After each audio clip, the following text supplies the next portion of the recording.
Assalamualaikum warahmatullahi wabarakatuh. Alhamdulillahirabbil alamin. Wassalatu wassalamun ala asrofil anbiya'i wal mursalin wa ala alihi washabihi ajmain. Amma ba'du.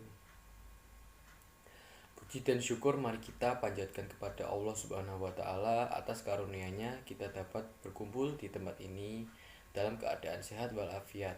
Tak lupa sholawat serta salam selalu tercurah limpahkan kepada Nabi kita, junjungan kita Nabi Muhammad SAW, beserta keluarganya, para sahabatnya, para tabiin tabiatnya, dan kita selaku umatnya. Yang saya hormati Bapak Ibu Guru dan teman-teman yang berbahagia. Apakah kalian pernah mendengar kata bullying? Tentunya sudah tidak asing lagi. Tetapi apa sih yang dimaksud dengan bullying? Mengapa bisa terjadi bullying dan bagaimana cara menyikapinya? Di sini saya akan menyampaikan penjelasan tentang itu semua. Bullying adalah tindakan mengintimidasi dan memaksa seorang individu atau kelompok yang lebih lemah untuk melakukan sesuatu di luar kehendak mereka, dengan maksud membahayakan fisik, mental, maupun emosional melalui pelecehan dan penyerangan. Sekolah merupakan salah satu tempat di mana bullying biasanya terjadi. Bentuk paling umum dari bullying di sekolah adalah pelecehan verbal, yang biasanya dalam bentuk ejekan dan godaan. Bullying adalah suatu bentuk intimidasi fisik dan psikologis yang terjadi secara terus-menerus membentuk pola kekerasan yang dilakukan oleh seseorang dengan tujuan mendemonstrasikan kekuatannya kepada orang lain. Bullying bisa berupa perilaku mengejek, mengancam, mencela, memukul, merampas, bahkan didikan keras. Bullying sendiri dapat dikelompokkan dalam 6 kategori. Yang pertama, kontak fisik langsung. Seperti contoh, memukul, mendorong, menggigit, menjambak, menendang, dan lain-lain. Lalu selanjutnya ada kontak verbal langsung. Misalnya seperti mengancam, mempermalukan, merendahkan, mengganggu, memberi panggilan nama, sarkasme, mengejek, mengintimidasi, memaki, dan menyebar gosip. Perilaku nonverbal langsung termasuk melihat dengan sinis, menjulurkan lidah, menampilkan ekspresi muka yang merendahkan, mengejek atau mengancam. Umumnya jenis bullying ini disertai oleh kontak fisik atau verbal. Lalu perilaku nonverbal tidak langsung. Tindakan mendiamkan seseorang, memanipulasi persahabatan sehingga menjadi retak, sengaja mengucilkan atau mengabaikan, serta mengirimkan surat kaleng. Dan baru-baru ini ada kategori baru dari bullying, yaitu cyberbullying. Kemajuan teknologi ternyata memiliki sisi negatifnya, menyakiti orang lain dengan media elektronik seperti mengirim rekaman video, intimidasi, dan menuliskan komentar jahat di media sosial tergolong ke dalam perundungan di dunia maya. Terakhir ada pelecehan seksual. Terkadang tindakan pelecehan dikategorikan sebagai perilaku agresi fisik atau verbal. Perilaku bully di atas bisa menimbulkan berbagai efek negatif bagi korban, yaitu gangguan mental, sensitif, rasa marah yang meluap-luap, depresi, rendah diri, cemas, kualitas tidur menurun, keinginan menyakiti diri sendiri, dan yang paling parah hingga bunuh diri. Menggunakan obat-obat terlarang, tidak semangat berangkat ke sekolah, prestasi belajar pun menurun. Menarik diri dari lingkungan sosial sehingga tidak bisa berinteraksi dengan orang lain. Menjadi perundung juga atau melakukan balas dendam. Korban bullying pun kerap merasa tidak aman, terutama saat berada di lingkungan yang memungkinkan terjadinya perundungan. Dampak di atas kemungkinan besar akan terbawa hingga mereka dewasa. Bullying yang berulang dapat menyebabkan menurunnya rasa percaya diri dan depresi hingga risiko bunuh diri pada anak-anak. Masalah lain seperti gangguan kesehatan mental atau penyalahgunaan zat terlarang, dampaknya bahkan dapat berlangsung hingga dewasa, kata Dr. Irma Lydia. Bukan cuma kesehatan psikologis, efek negatif bullying juga dapat terlihat dari keluhan fisik. Contohnya sakit kepala, sakit perut, otot jadi tegang, palpitasi atau jantung berdetak kencang, dan nyeri kronis. Ada juga penyebab bullying. Penyebab bullying yang pertama datang dari faktor keluarga.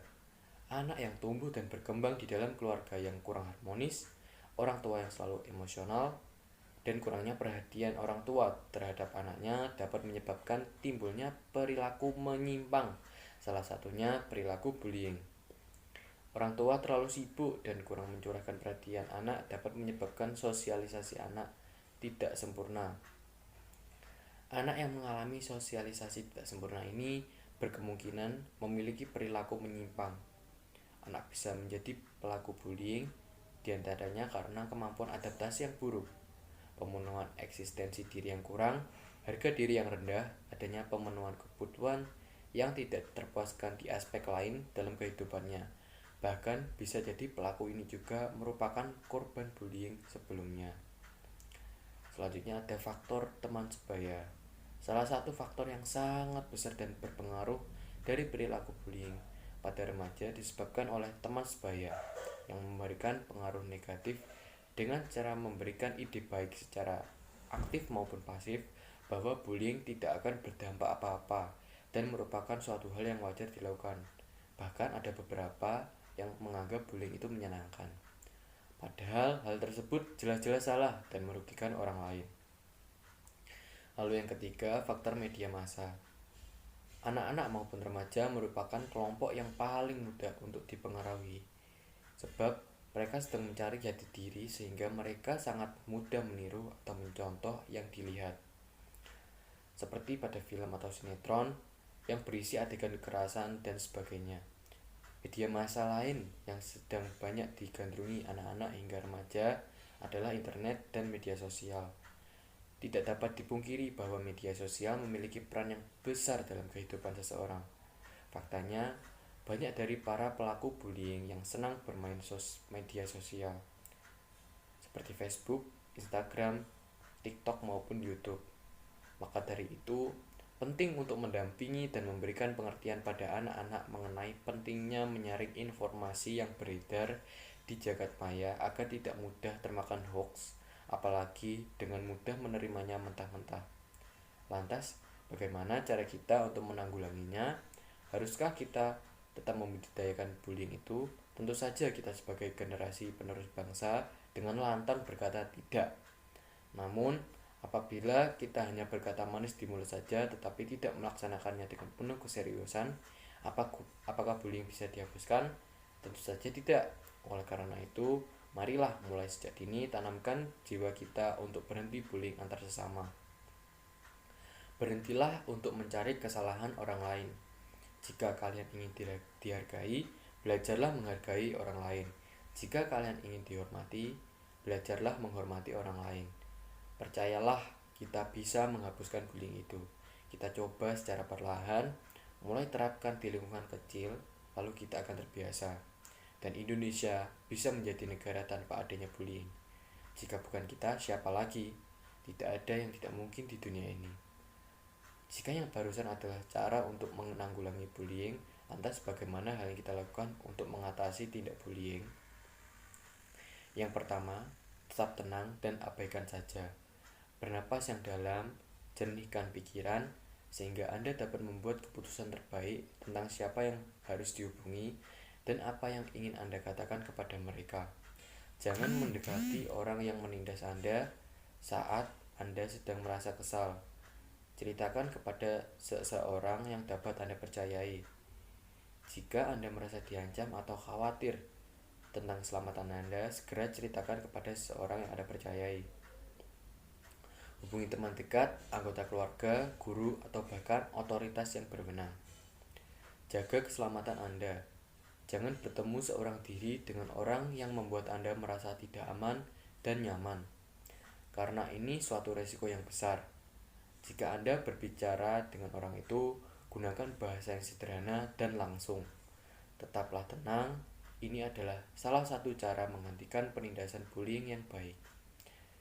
Yang terakhir, jangan membalas. Jangan mencoba untuk membalas dendam atau menghina orang yang menindas Anda. Jangan melakukan atau mengatakan sesuatu yang mungkin Anda sesali nantinya. Hal ini mungkin sulit untuk tidak dilakukannya. Jadi, kesimpulan dari ceramah saya adalah bahwa kita harus menghentikan pembulian. Kita tidak boleh hanya menjadi penonton ketika salah seorang teman kita dibully. Kita tidak harus tertawa jika ada pembulian, melainkan kita harus mencegah pembulian itu terjadi. Stop bullying. Marilah kita semua mencegah aksi bullying ini karena bisa berdampak buruk bagi korban. Mungkin hanya ini yang dapat saya sampaikan. Lebih dan kurangnya saya ucapkan terima kasih. Wabillahi hidayah. Wassalamualaikum warahmatullahi wabarakatuh.